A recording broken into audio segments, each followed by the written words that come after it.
어느 날 착한 나무꾼이 산신령을 만났습니다. 너는 평소에 착하게 살았으니 내 소원을 한 가지 들어주겠다. 으다으다. 나무꾼은 신이 났습니다. 가만히 고민을 하다가 이렇게 대답을 합니다. 저는 소원이 3가지가 있습니다. 안 된다. 소원은 딱 1가지만 들어줄 수 있다. 으다. 고민하던 나무꾼은 잽싸게 이렇게 대답을 합니다. 돈 여자 결혼. 이내 산신령은 사라지고 그곳에 머리를 풀어 헤친 돌에 미를 친 여자가 결혼을 하자고 나타났다고 합니다.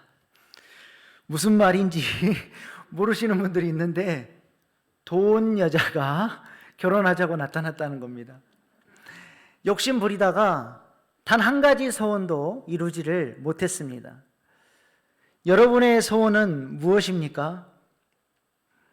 이 땅에 모든 사람들은 다 자신의 욕망과 또 가치를 따라서 무엇인가를 사랑하고 추구하며 살아갑니다. 이러한 사랑을 라틴어로 큐피티타스라고 그럽니다. 여러분, 큐피트의 화살 많이 들어보셨죠? 그 큐피트의 화살이 이 큐피티타스에서 온 단어입니다. 유격적 자기 사랑을 말합니다. 선악과 타락 이후에 사람들에게 생겨난 사랑입니다. 타락한 사람들에게 생겨난 사랑이에요. 죄로 말미암아 하나님과의 아름다운 관계 가운데서 하나님이 부어주시는 은혜와 하늘 자원을 공급받고 살았던 사람들이 이제 죄로 말미암아 하나님과의 관계가 단절이 되고 하나님으로부터 받아야 할 사랑과 하늘 자원을 공급받지 못하게 되자 사람들은 그 빈 마음, 그 배고픈 마음을 채울 길이 없어져 버린 것입니다. 그리고 죄인들은 이 땅의 자원들로 그 허무하고 배고픈 마음을 채워보려고 노력을 합니다. 자원은 한정되어 있는데 서로 많이 가지려다 보니까 싸우게 되고 시기하고 전쟁이 일어나게 되는 것입니다. 제가 2009년도에 중국에 선교를 갔습니다. 지하 신학교 숨어서 하나님의 말씀을 중국 신학생들에게 가르치는 시간이 있었는데 그 사역을 마치고 한국으로 돌아오기 바로 전날 자금성과 만리장성을 둘러볼 기회가 있었습니다. 찬란한 중국의 문화를 자랑하고 가이드가 막 뽐내면서 그것들을 설명을 합니다. 자금성은 9,999칸이에요. 우리나라 임금이 살던 곳보다 100배 넓은 곳입니다. 얼마나 후궁들이 많았던지 황제가 하루에 1명씩만 만나도 다시 황제를 만나려면 27년이 걸렸답니다. 그러니까 얼마나 많은 젊은 여자들이 강제로 끌려와서 황제 한번 보지 못하고 그곳에서 외롭고 쓸쓸하게 죽어나간 그 많은 사람들이 있었겠습니까? 황제 한 사람의 욕심 때문에 그 많은 인적 자원을 소모했다라는 것이죠. 만리장성은 피해장성이라고 하지 않습니까? 수많은 젊은이들이 그 황제의 욕심과 그가 가지고 있는 것들을 지키고자 하는 그 마음 때문에 만리장성을 쌓다가 수많은 사람들이 죽어야 했습니다. 저는 그 모습을 보면서 찬란한 중국의 위대한 문명이 아니라 죄인의 역사구나. 타락한 사람의 그 큐피티타스, 유격적 자기사랑 때문에 힘있고 권력 있는 사람이 얼마나 많은 사람들을 아프게 하고 그 땅 가운데 억울한 죽음을 만들었을까? 이것이 타락한 사람들의 모습이에요. 하나님께서 원래 사람을 창조하실 때 성령님을 통해서 부어주신 사랑은 이 큐피티타스, 유격적 자기사랑이 아니라 까리타스, 하나님의 본성적 사랑입니다. 이 사랑은 삼위일체 하나님만 갖고 계신 사랑이에요. 우리가 사도신경을 통해서 성부, 성자, 성령 하나님이 한 분이심을 고백합니다. 세 분이 어떻게 하나가 될 수 있습니까? 그것이 바로 사랑의 신비입니다. 하나님은 사랑이시라. 하나님이 가지고 계신 그 온전한 사랑으로 서로가 서로를 사랑하시면서 하나가 되시는 거예요. 하나님은 우리 인간의 사랑도 하나로 보시죠. 부부를 남편 따로 여자 따로 보지 않고 둘을 하나로 보십니다. 그래서 아브라함에게 하나님이 뭐라고 말씀하세요? 내 몸에서 날 자가 약속의 자녀다. 아브라함이 남자인데 어떻게 아이를 낳을 수 있겠습니까? 그것은 아브라함과 한몸 된 사라를 가리켜서 말씀하신 것이죠. 사랑의 능력이 뭐냐? 하나 되게 하는 것입니다. 하나님은 그 사랑의 능력으로 온전한 하나를 이루시는 분이시죠. 근데 그 성령님이 우리 마음 가운데 그 아버지의 사랑을 가지고 오셔서 부어주신다는 거예요. 하나님만 가지고 계신 그 사랑을 우리에게 부어주신다는 것입니다. 로마서 5장 5절 말씀입니다. 우리 한 목소리로 같이 높여서 읽겠습니다. 시작.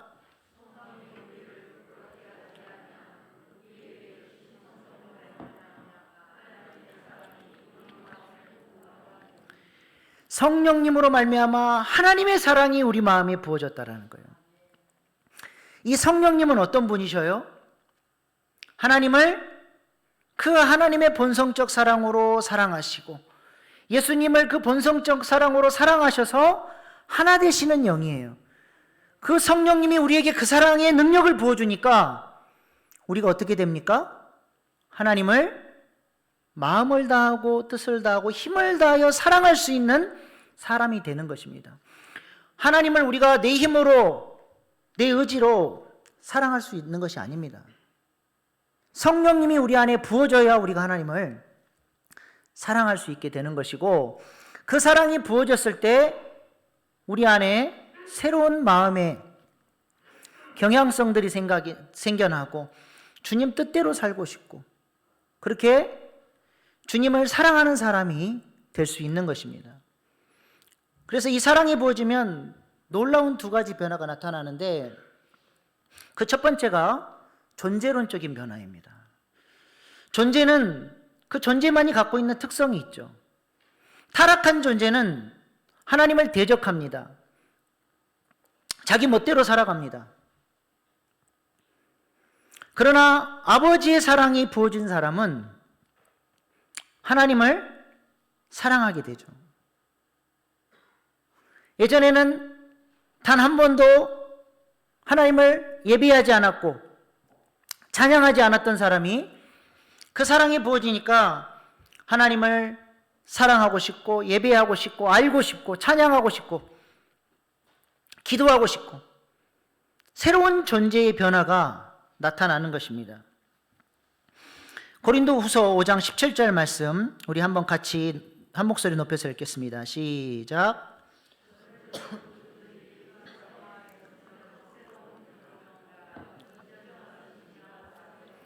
새 것이 되었도다. 완전히 새로운 존재로 새로운 경향성을 갖고 있는 하나님을 사랑하는 존재로 변화가 된다는 것입니다. 두 번째는 인식론적 변화입니다. 고린도전서 12장 3절 말씀입니다. 우리 한 목소리를 같이 높여서 읽어볼까요? 시작. 하나님의 영으로 말하는 자는 예수.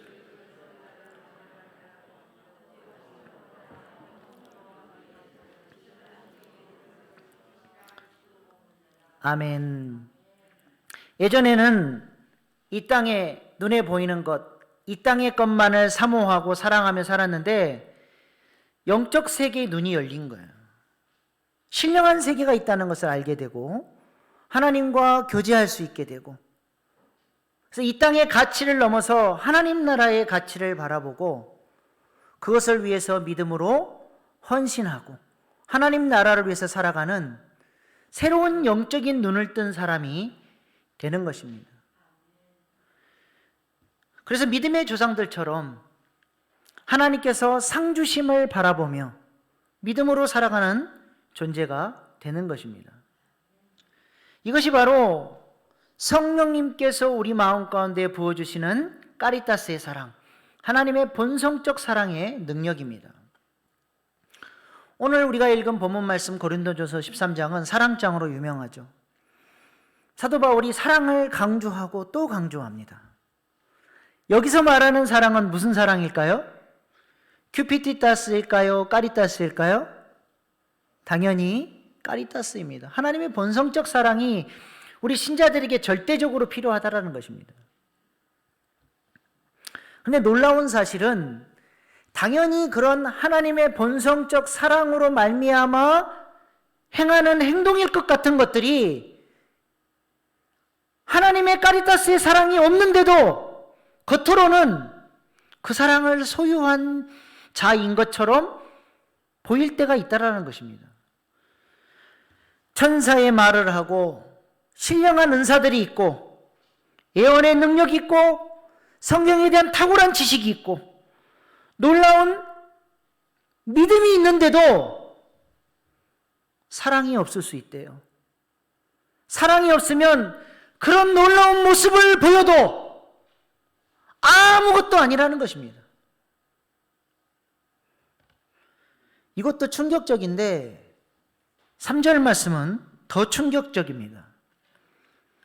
내가 내게 있는 모든 것으로 구제하고 내 몸을 불사르게 내줄지라도 사랑이 없으면 내게 아무 유익이 없느니라.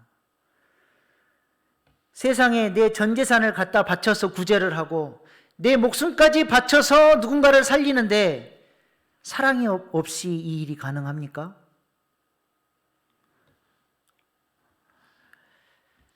가능하다는 것입니다. 어떤 목사님께서 자기 교회에 세무서장 출신 집사님이 계시는데 그 집사님에 관해서 이야기하는 것을 들은 적이 있습니다. 이분은 얼마나 도덕적으로 깨끗하고 청렴결백하게 공직생활을 하셨는지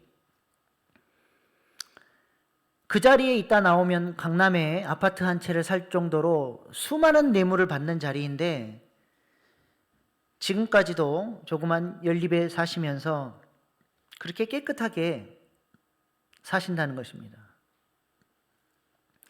그래서 많은 성도들이 그분을 존경하고 그분의 그 도덕적인 삶에 대해서 칭찬을 아끼지 않는다고 합니다. 그런데 놀라운 사실은 그 교회 담임 목사님께서 내가 목사의 양심을 걸고 이야기하는데 이 집사님은 하나님의 사람은 아닙니다. 놀랍죠. 그분이 왜 그렇게 도덕적으로 깨끗하고 정직하고 바르게 살았습니까? 하나님이 부어주신 사랑으로 하나님을 사랑하기 때문에 그렇게 산 것이 아니라 자신의 철학, 가치, 자신의 신념 때문에 그렇게 산 거예요.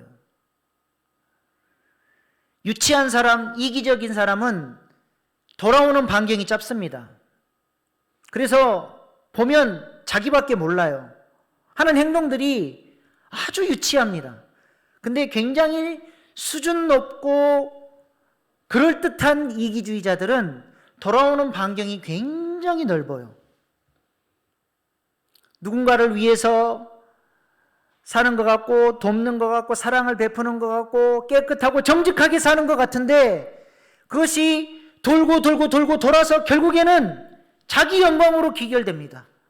나는 이렇게 깨끗한 사람이고 나는 마땅히 존경받아야 할 사람이고 나는 이렇게 대단한 사람이야. 자기 영광에 취해 살아가는 것입니다. 이것은 하나님과 아무 상관이 없는 것입니다. 우리의 신앙생활의 모습을 보시기 바랍니다. 부지런히 봉사하고 열심히 있는 신자처럼 신앙생활을 잘하는 것 같은데 하나님의 사랑이 없이도 제법 그럴듯한 신앙인의 모습을 보일 수 있다는 것입니다. 이것을 가리켜서 자기의라고 합니다. 우리가 신앙생활하면서 가장 조심해야 할 부분이 이 부분이에요.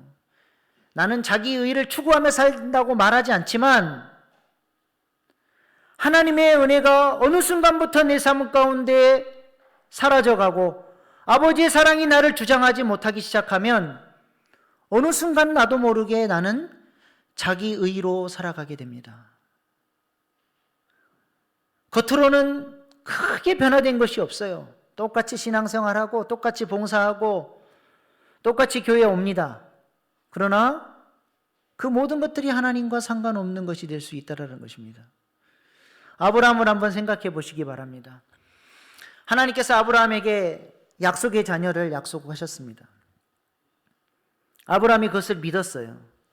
시간이 지나면서 자신의 신체 능력이 떨어지고 늙어가니까 하나님의 약속을 이룰 수 없는 것 같은 불안감이 생기니까 결국 어떻게 했습니까? 하갈을 취해서 자신의 힘으로 이스마엘을 낳았어요. 그게 자기의입니다. 나중에 하나님께서 아브라함에게 할례를 명하시고 아브라함을 철저히 회개시킨 다음에 아브라함이 다시 한번 하나님의 은혜에 순복하고 주님 앞에 엎드렸을 때에 하나님께서 은혜로 말미암아 주신 아들 이삭을 허락을 해 주셨죠. 결과가 어떻게 됐습니까? 자기 힘으로 자기 의로 낳은 이스마엘은 하나님 나라의 유업을 이어받지 못하고 쫓겨나요. 유일하게 이삭만 하나님 나라의 유업을 이어받습니다. 이것은 아브라함에게만 해당된 것이 아니라 우리에게도 동일하게 해당되는 것이에요. 우리가 주님 앞에 섰을 때 하나님이 우리를 심판하실 때에 우리에게서 계수하시는 것은 우리의 삶 속에서 은혜로 말미암아 내어놓는 열매 이상만 하나님이 찾으시는 거예요. 내 힘으로 자기 의로 자랑하려고 사람들에게 보이려고 했던 그 모든 것들은 다 이스마엘입니다. 하나님께서 계수하지 않으세요. 철저하게 하나님의 은혜로 하나님의 사랑 때문에 그 사랑에 감동해서 그 사랑의 능력을 따라 섬겼던 것들만 하나님이 의미 있는 것으로 받아주시는 것입니다. 그래서 사도 바울은 오늘 본문 말씀을 통해서 사랑이 없는 모든 종교 행위가 아무 의미가 없다. 천사의 말을 하고 여러 가지 은사가 나타나고 심지어 목숨까지 내어주는 엄청난 헌신이라도 사랑 없이 자신의 명예를 위해 자기 의 때문에 한 것은 아무것도 아니라고 말씀하는 것입니다. 예수님도 이것에 대해서 이렇게 말씀하셨죠. 마태복음 7장 22절로 23절 말씀입니다. 우리 한 목소리로 같이 읽겠습니다. 시작.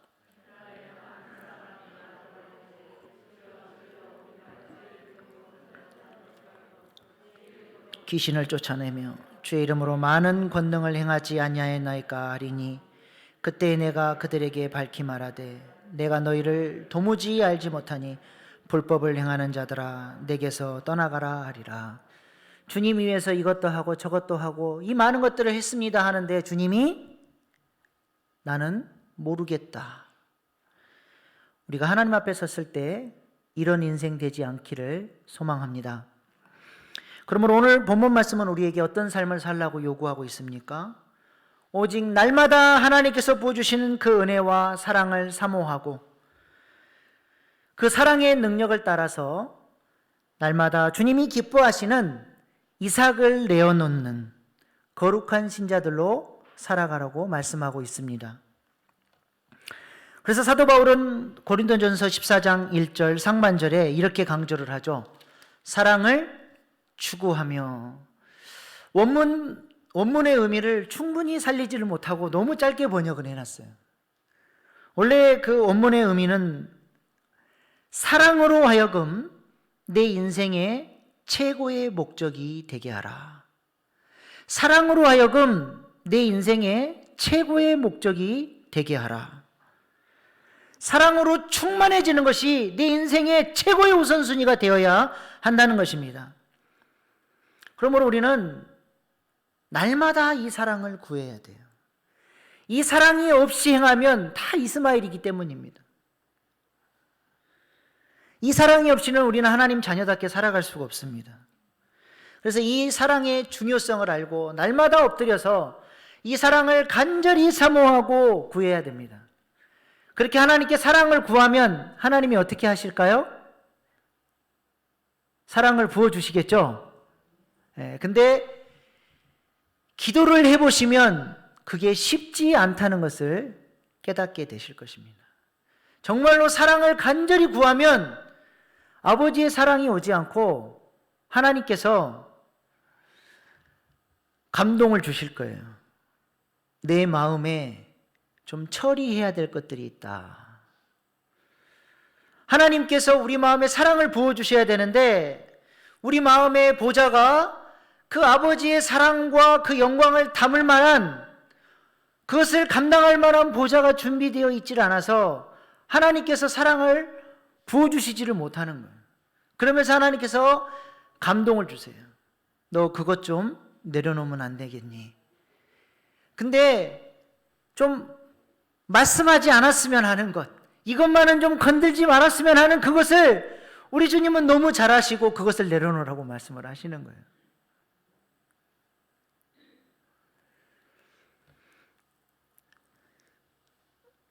미국의 토미 텐이라는 유명한 사역자가 있는데 이분이 그 다윗의 장막이라는 책에서 하나님의 영광에 대해서 이런 이야기를 한 것을 본 적이 있습니다. 하나님의 영광은 굉장히 무거운 영광이에요. 그 영광이라는 그 카바드라는 단어 속에 무겁다라는 의미가 담겨 있습니다. 그래서 그 무거운 영광이 우리 마음 가운데 오셔야 되는데 우리가 그것을 감당할 만한, 그 무게를 감당할 만한 보좌가 준비되어 있지 않다는 거예요. 그러면서 자신의 친구를 예로 드는데 그 미국 사람들, 이렇게 비만인 사람들은 그 의자를 보통 2개씩 앉습니다. 엉덩이 한쪽씩 걸쳐서. 근데 몸무게가 너무 많이 나가다 보니까 이렇게 파티에 초대받았다가 의자가 무너져가지고 참 창피를 당한 적이 많았다는 거예요. 그래서 이 친구는 누가 초대해도 무조건 가는 것이 아니고 문 밖에 서서 자신의 몸무게를 감당할 만한 의자가 있는가 없는가 이렇게 살펴본 다음에 튼튼한 의자가 있으면 들어가고 무너질 것 같으면 안 들어가고 집으로 돌아간다는 거예요. 하나님도 마찬가지라는 것이죠. 우리 마음 안에 오시고 싶은데 마음이 준비가 안 돼 있는 거예요. 그래서 우리 오늘 계속해서 우리 마음 가운데 회개할 수 있도록 하나님의 사랑을 받아들일 준비를 할 수 있도록 그렇게 주님께서 우리를 인도해 가시는 것입니다. 근데 이게 쉽지를 않아요. 기도를 해봐야 내가 얼마나 하나님을 위해서 사소한 것도 포기하기를 싫어하는지, 얼마나 유격적 자기 사랑이 내 마음 가운데 가득 차 있는지 나의 죄성을 깊이 깨달을 수 있습니다. 나 같은 죄인 살리신, 아무리 노래 불러도 기도하면서 내 안에 있는 그 죄성을 발견하기 전까지는 진짜 내가 죄인인지를 깨닫기가 어렵습니다. 기도하면서 아버지 사랑을 구하면 내가 얼마나 하나님을 위해서 이런 사소한 것도 포기하기를 싫어하는 사람인지를 알게 돼요. 제가 청년 사역할 때 청년들이 저희 집에 와서 같이 식사하고 교제를 했습니다. 근데 한 청년 자매가 저에게 그래요. 목사님, 저는 요즘에 이승기가 주인공으로 나오는 드라마를 너무 재밌게 보고 있는데 막 시계를 쳐다보면서 드라마를 봐요. 그래서 아니, 드라마를 보면 드라마만 보지 왜 시계를 보냐 그랬더니 목사님, 그게 아니에요. 드라마보다 시계, 어머, 벌써 시간 끝날 시간 다 돼가네. 그러면서 막 그 드라마를 그렇게 사모하면서 뭐 드라마를 본다는 거예요. 얼마나 재밌습니까? 한참 궁금할 때 딱 끝나면서 다음 이 시간에 드라마가 이렇게 우리 사람의 마음을 뺐습니다. 어떤 목사님은 새벽에 한 노 권사님께서 새벽 기도에 나오셔서 그렇게 눈물로 간절히 기도를 하시더래요. 살려주세요, 살려주세요. 은서가 죽으면 안 돼요, 살려주세요. 그래서 이 목사님이 너무 걱정이 된 거예요. 아, 우리 권사님 댁에 큰일이 났나 보다. 그래서 기도가 끝날 때까지 기다렸다가 권사님 가정에 무슨 큰일이 있으십니까? 무슨 일 있으세요? 그랬더니 권사님이 목사님의 손을 잡고 목사님 은서가 죽으면 안 돼요. 은서가 도대체 누굽니까? 가을동화. 가을동화 여주인공이 죽으면 안 된다고 그 권사님이 나오셔서 그렇게 기도를 했다는 겁니다. 여러분, 만약에 여러분이 그렇게 재미있게 보는 드라마가 있는데 하나님 앞에 나와서 하나님, 저는 아버지의 사랑이 없이는 도저히 살아갈 수 없는 인생이기에 아버지의 사랑을 구합니다. 제 마음 가운데 아버지의 사랑을 부어주십시오. 이렇게 구하면 하나님이 마음속에 감동으로 사랑하는 아들아, 딸아, 너 요즘 그 드라마에 너무 빠져 있는데 그것 좀 내려놓고 나 좀 생각하면 안 되겠니? 내가 네 마음 가운데 거할 자리가 없다. 그러면 여러분 같으면 아멘, 할렐루야. 주님께서 아버지의 사랑만 부어주신다고 한다면 이깟 드라마 봐도 그만 안 봐도 그만 이거 내려놓고 제가 주님의 사랑을 선택하겠습니다. 그럴 것 같습니까? 제가 경험이 있어요. 하나님, 요거까지만 보면 안 될까요? 자꾸 타협을 하려고 그러는 거예요. 하나님 말씀대로 안 하고 자꾸 타협을 하고 싶어 하는 거예요. 그러면서 깨닫는 거예요.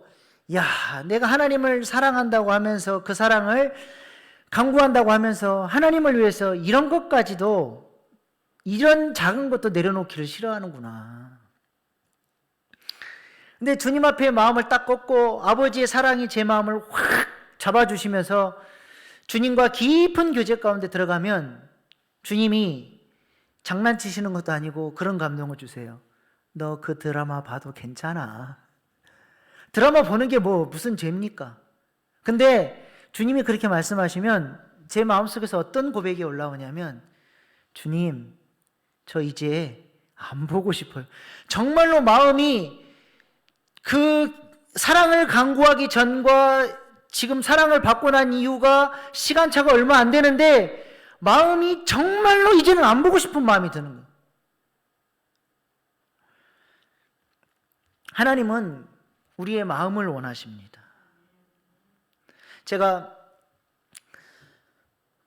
언젠가 주유소에서 주유를 하고 그 신용카드를 지갑에 꽂는 게 귀찮아서 그냥 차에 놔두고 내린 적이 있어요. 근데 그날 밤에 우리 동네에 그 불량 청소년들이 차량을 몇 대 털었습니다. 근데 제 차도 같이 이렇게 도둑을 맞게 됐고, 그 아이들이 신용카드가 있으니까 얼마나 신났겠어요. 몰려다니면서 그날 밤에 25만 원을 결제를 했습니다. 그리고 그 다음날 잡혔어요. 경찰서에서 카드를 찾아가라고 연락이 와서 찾으러 갔는데 카드 뒷면에 그 제 서명이 안 들어가 있으면 보상을 못 받습니다. 서명이 들어가 있으면 그 서명을 확인하지 않고 결제를 해준 점주와 그 카드사에서 다 배상을 해줘야 돼요. 저는 그것을 알고 있었기 때문에 다 사인을 했는 줄 알았는데 경찰서에서 딱 카드를 받아서 뒤를 돌려봤더니 사인이 안 돼 있는 거예요. 제가 무슨 생각을 했을까요? 지금 사인하면 되지. 지들이 알겠어? 그리고는 카드사에서 연락이 와서 사건 경위서를 보내줄 테니까 보내달라고 해서 사건 경위서까지 다 써놓고 시간이 돼서 이걸 내일 보내야 되겠다 하고는 잠깐 예배당에 가서 기도하고 가려고 올라왔습니다. 그리고 가슴에 손을 얹고 기도를 시작했어요. 하나님, 저는 아버지의 사랑이 없이는 살 수가 없습니다. 아버지의 사랑을 강구하고 이 시간 아버지의 사랑 가운데 들어가기를 원합니다 하면서 하나님의 임재와 아버지의 사랑이 부어주실 것을 기다리는데 아버지의 사랑은 안 오고 이런 음성이 들려요. 카드. 그래서 깜짝 놀라서 주님 무슨 말씀이십니까? 그랬더니 주님이 책망하시는 거예요. 너 왜 거짓말 하려고 그러느냐? 너 사인 안 했는데 왜 거짓말 하려고 그러느냐? 나는 네가 정직하기를 원한다. 그 음성을 딱 듣는 순간 제 마음속에 그래요 주님, 목사가 25만 원 아깝다고 거짓말을 하려고 했습니다. 주님 용서하여 주십시오. 그렇게 했을 것 같습니까? 그 음성이 딱 들려주는 순간 제가 어떻게 했냐면 주님 너무 아깝습니다. 25만 원 저 써보지도 못했는데 저한테는 큰 돈인데 하나님 어떻게 안 될까요? 주님과 자꾸 이렇게 거래를 하려고 하는 거예요. 한 번만 봐달라고. 마치 약복강에서 야곱이 씨름하는 것처럼 그렇게 제가 기도를 하는 겁니다. 주님이 절대 양보를 안 하는 거예요. 어떻게 하겠습니까? 주님이 양보를 안 하는데 제가 제 마음을 꺾어야죠. 그래서 주님 앞에 제 마음을 꺾고 주님, 제가 이 25만 원을 포기하겠습니다. 그리고 정직을 선택하겠습니다. 이걸 통해서 정직의 소중함을 배우는 기회로 삼겠습니다 하고 제 마음을 주님 앞에 딱 꺾는 순간 하나님께서 제 마음 가운데 아버지의 그 사랑을 충만하게 부어주시면서 그런 감동을 주시더라고요. 그래야 네가 내 아들이지. 그러면서 기도 가운데로 깊이 들어갈 수가 있었습니다.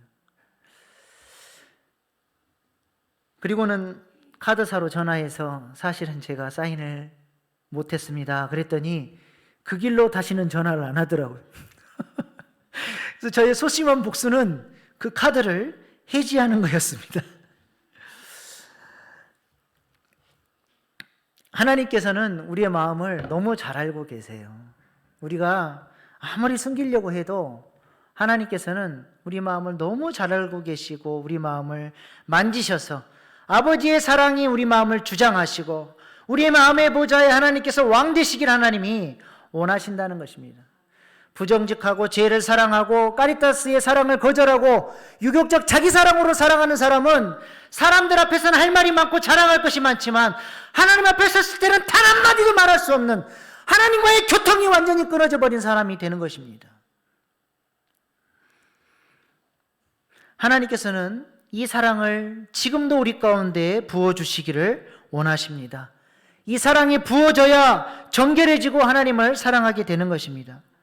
이 사랑이 부어져야 우리가 지체들을 사랑할 수 있고 주님의 몸된 교회를 하나님의 뜻 가운데 아름답게 섬겨갈 수 있는 것입니다. 저는 일신교회를 이 사랑으로 섬기기를 소망합니다. 날마다 이 사랑을 강구하며 이 사랑의 능력을 따라 사랑의 목회를 하고 싶습니다.